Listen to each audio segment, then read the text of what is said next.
السلام علیکم ورحمۃ اللہ وبرکاتہ۔ الحمد للہ وکفی وسلام علی عبادہ الذین اصطفی،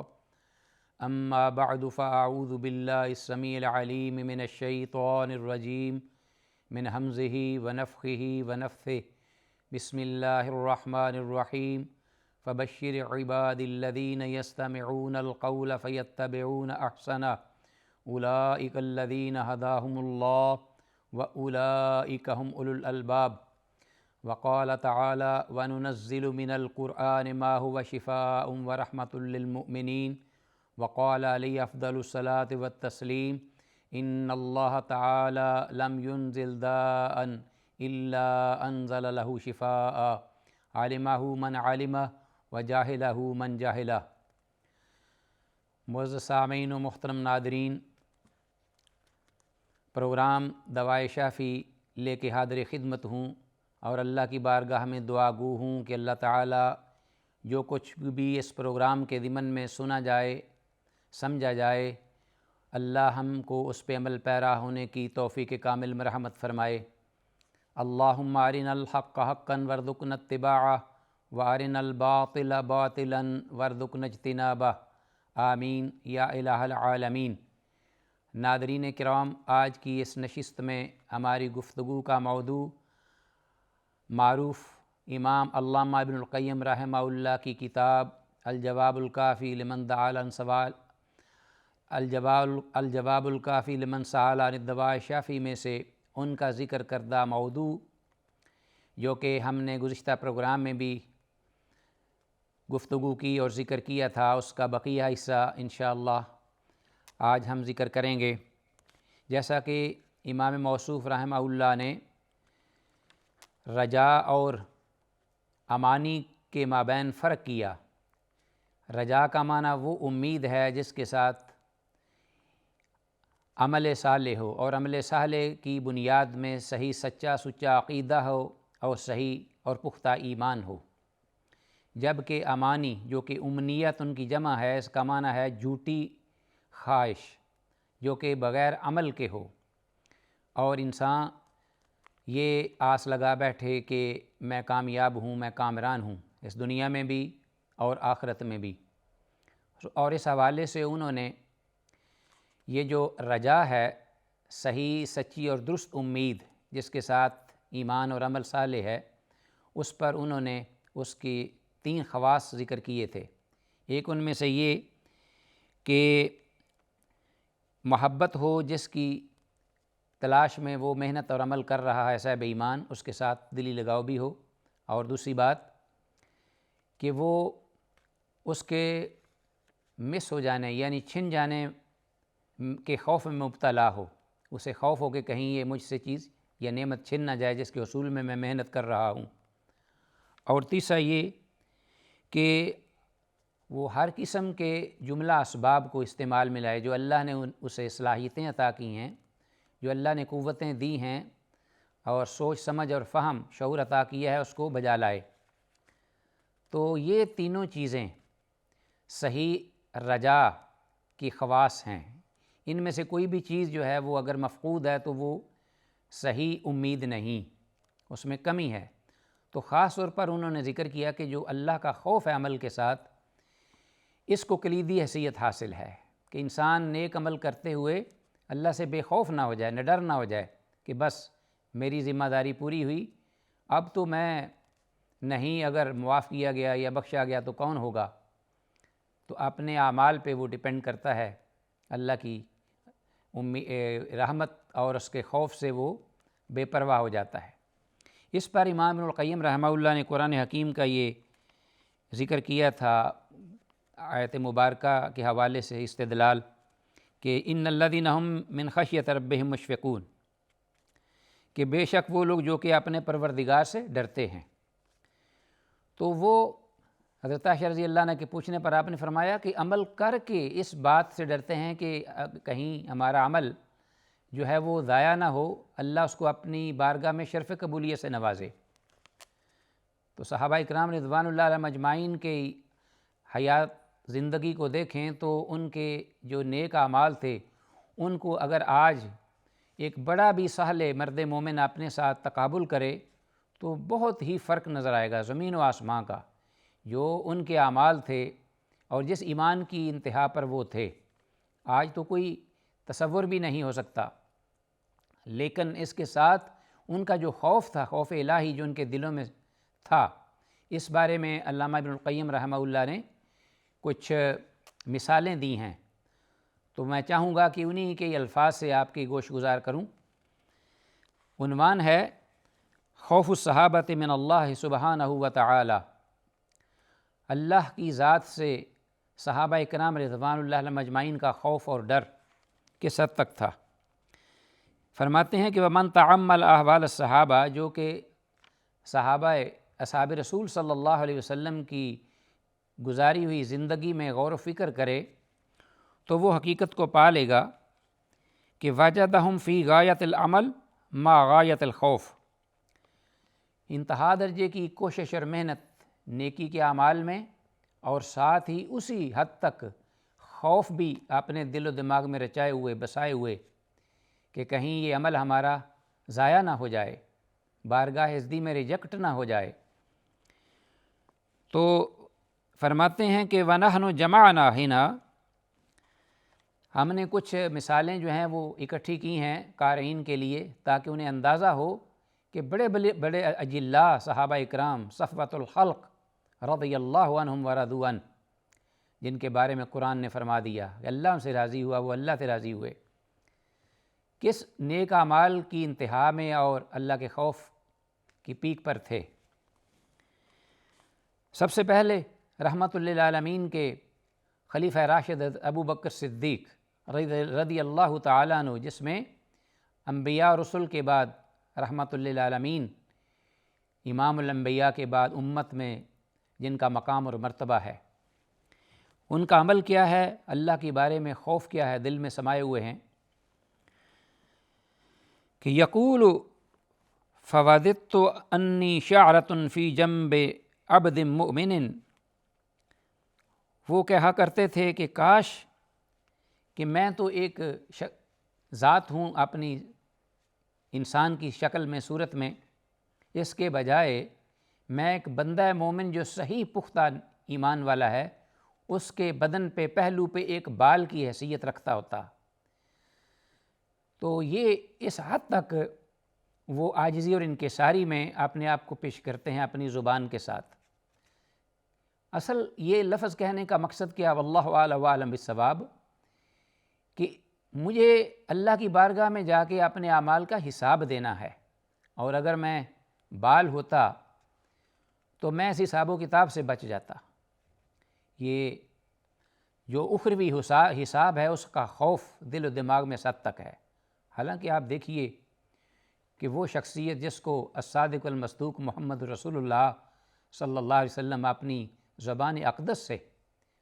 جو کہ حامل قرآن تھے، حامل وحی تھے، یہ کہہ دیں کہ صدیق فی الجنہ، ابو بکر فی الجنہ، اور انہیں جنت کی بشارت دے دی گئی ہو، لیکن اس کے باوجود ان بشارتوں کے ہوتے ہوئے بھی اعمال کو دیکھیے، زندگی کو دیکھیے، خلافت کے دوران ان کا جو طرز عمل تھا اس کو ذرا دیکھیے۔ ایک عام جو آج کا امتی مسلمان ہے وہ تقابل کرے اس وقت کے خلیفہ رسول کی زندگی کے ساتھ، تو اس کو احساس ہوگا کہ وہ عمل کی کس انتہا پر تھے اور اللہ کا خوف کیا تھا۔ اور اس کے ساتھ ہی وذکر عنہ، انہی کی حضرت ابوبکر صدیق رضی اللہ عنہ کے بارے میں یہ بات ذکر کی گئی ہے کہ انہ کان یمسک بلسانہ، کہ وہ اپنی زبان کو اپنے ہاتھ سے پکڑ لیتے، تھام لیتے، ویقول، اور یہ کہتے، ھذا للذی اوردنی الموارد، یا ھذا الذی، یہ وہی چیز ہے جو کہ مجھے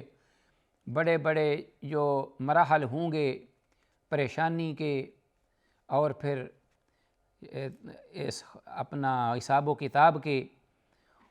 اس پہ یہ وارد کرنے والی، وہاں تک پہنچانے والی یہ زبان ہے۔ تو زبان سے نکلے ہوئے جو کلمات ہیں، جملے، ان کی جو یعنی معانی و مفاہیم تھے اس سے اس قدر وہ خائف تھے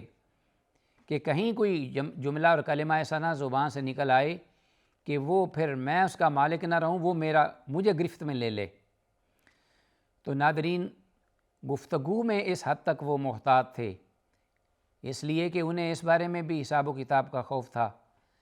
کہ ما یلفظ من قول الا لدیہ رقیب عتید، کہ جو بھی زبان سے کلمہ ادا ہوتا ہے، لفظ نکلتا ہے، تو اس کو لکھنے والے کرامن کاتبین جو ہیں وہ فوراً ثبت کر لیتے ہیں، لکھ لیتے ہیں، جو مٹنا نہیں پائے گا، ہمیشہ ہمیشہ کے لیے اس کے نامہ اعمال میں وہ ایک سیاہ کاری کی حیثیت میں ایک سیاہ داغ بن کے رہ جائے گا، الیاذ باللہ۔ اور اسی طرح اگر اچھی بات ہے تو اچھی بات بھی لکھی جائے گی، کبھی ختم نہیں ہوگی۔ تو اس اعتبار سے وہ اتنے محتاط تھے کہ زبان کے سلسلے میں انہوں نے یہ کہا۔ اور ناظرین، یہ تو حدیث میں آپ جانتے ہیں کہ بہت سارے قیامت کے دن جو انسان پر مصائب اور پہاڑ ٹوٹیں گے، بلکہ رحمت للعالمین نے تو فرمایا کہ الٹے منہ انسان کو گھسیٹ کر جہنم میں پھینکنے والی یہ حصائد والسنتہم، ان کی یہ زبانیں ہوں گی۔ تو حضرت عقبہ بن عامر رضی اللہ تعالیٰ عنہ نے ایک دفعہ رسول اللہ صلی اللہ علیہ وسلم سے یہ پوچھا، سوال کیا کہ یا رسول اللہ من نجا او کیف النجا، کہ میں کیسے نجات پا سکتا ہوں، میں کیسے کامیاب ہو سکتا ہوں دنیاوی پریشانیوں اور مصائب سے، اور اخروی جو حساب و کتاب کی اور برزخ کی گھاٹیاں ہیں، کیسے سر کر سکتا ہوں آرام سے کہ میں نجات پا جاؤں۔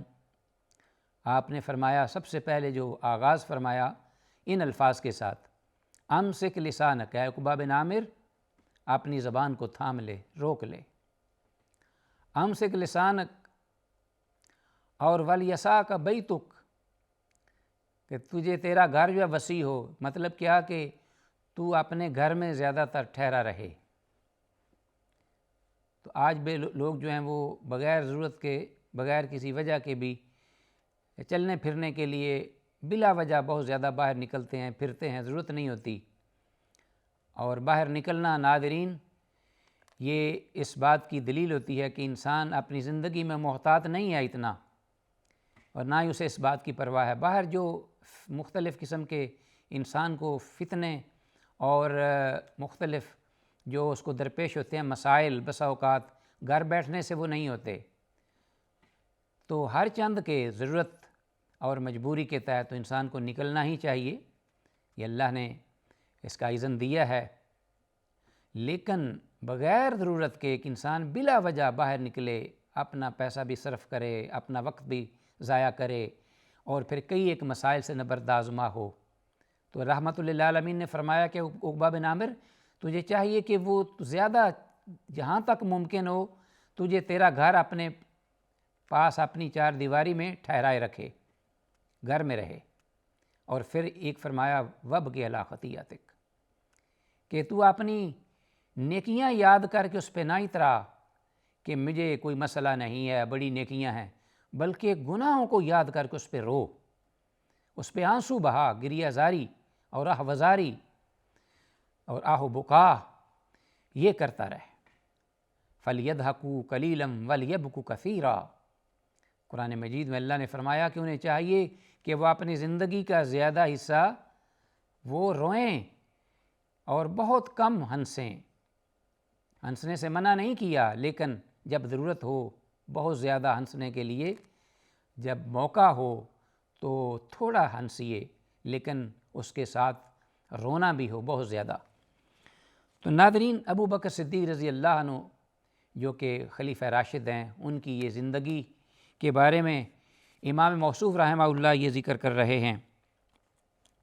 اور اسی طرح فلما احتضر، جس وقت ابو بکر صدیق رضی اللہ تعالیٰ عنہ کو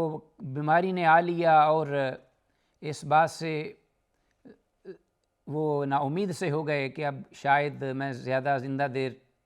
دیر زندہ نہ رہ سکوں، تو زندگی آخری مرحلے میں داخل ہو گئی ہے، تو اس وقت وہ کس قسم کے الفاظ زبان سے ادا کرتے ہیں؟ اللہ اکبر! کبھی یہ کہا کرتے تھے کل امرئ مصبح فی اہلہ، کہ ہر شخص جو ہے وہ صبح اپنے اہل و عیال میں کرتا ہے معمول کے مطابق، اور اپنی زندگی کے جو بھی مشغول مصروفیات ہیں اس میں وہ مشغول ہوتا ہے۔ والموت ادنیٰ من شراک نعلہ، لیکن اسے پتہ نہیں ہوتا کہ اس کی موت جو ہے وہ اس کے جوتے کے تسمے سے بھی قریب پہنچ گئی ہے۔ تو یہ ان کا جب کوئی اذا اخذ الحمہ، حضرت عائشہ رضی اللہ عنہ فرماتی ہیں جب انہیں بخار آتا تو اس قسم کے الفاظ وہ زبان سے ادا کرتے، فکر آخرت میں اور خوف خدا میں سرشار زبان سے ایسے الفاظ ادا ہوتے۔ تو کہتے ہیں کہ فلما احتضر قال لعائشہ، عائشہ رضی اللہ عنہ کو فرمایا یا بنیہ، اے میری بچی، انی اصبت من مال المسلمین، میں خلافت کے دوران بہت دفعہ ایسا ہوا کہ بعض اہل اسلام کے، اہل ایمان کے حصے کے اموال یا ان کا مال و متاع کچھ میرے پاس یا میری طرف آتا، ایسی صورتحال بن جاتی۔ حاذہ الابا، یہ میرے پاس کسی نے مجھے اوڑھنا دے دیا کہ اس کو پہن لیا کرو، ابایا ہے، ابایا سے مراد یہ خلط جو پہنتے تھے، کسی نے دے دیا اوپر پہننے کے لیے۔ وہاد الحلابہ، یہ بکریوں کو دودھ دونے والا، دودھ نکالنے والا بکریوں کو یہ اس کا ایک خادم ہے، یہ بھی کسی نے شاید کہہ دیا ہو کہ جاؤ خلیفۃ المسلمین کی بکریوں کا دودھ دو دیا کرو۔ وہذا العبد، یہ نوکر بھی ہے، خادم بھی ہے، کبھی کبھی میرے کام بھی کر دیتا ہے۔ تو یہ الفاظ کہہ کے حضرت ابو بکر صدیق رضی اللہ عنہ فرماتے ہیں فاسرعی بہ الی ابن الخطاب، ان چیزوں کو لے کر دوڑو ابن خطاب، عمر بن خطاب رضی اللہ عنہ کی طرف، انہیں لے جاؤ، یہ مجھ پہ بوجھ ہیں اور میں انہیں دیکھ کے پریشان ہو رہا ہوں۔ اللہ اکبر۔ اور اسی طرح کچھ ایسی روایات بھی ہیں کہ جن کی اصل نہیں ہے، لیکن بہرحال وہ بھی امام موصوف رحمہ اللہ نے ذکر کی ہیں۔ قال واللہ لوددت انی کنت هذه الشجرہ وتوکل وتعضد، اے کاش اللہ کی قسم میں یہ چاہتا ہوں، پسند کرتا ہوں کہ میں یہ درخت ہوتا یا درخت کی ٹہنی ہوتا اور وہ پھر کاٹ دیا جاتا اور پھر اس کا کوئی حساب و کتاب نہ ہوتا۔ ناظرین، یہ تھے خلیفہ راشد ابو بکر صدیق رضی اللہ عنہ کے اپنی زندگی میں ہی اللہ کی بارگاہ میں نیک اعمال کے ساتھ خوف الہی جو ان کے دل و دماغ میں رچا بسا ہوا تھا، اور جہاں وہ ہمارے لیے دیگر اعمال میں اور احوال میں ماڈل تھے، اسی طرح علیکم بسنتی و سنت الخلفاء الراشدین المہدیین کے تحت وہ ہر معاملے میں ہمارے لیے ایک عملی نمونہ تھے۔ اللہ ہم سب کو اس پہ عمل کرنے کی توفیق دے۔ السلام علیکم ورحمۃ اللہ وبرکاتہ۔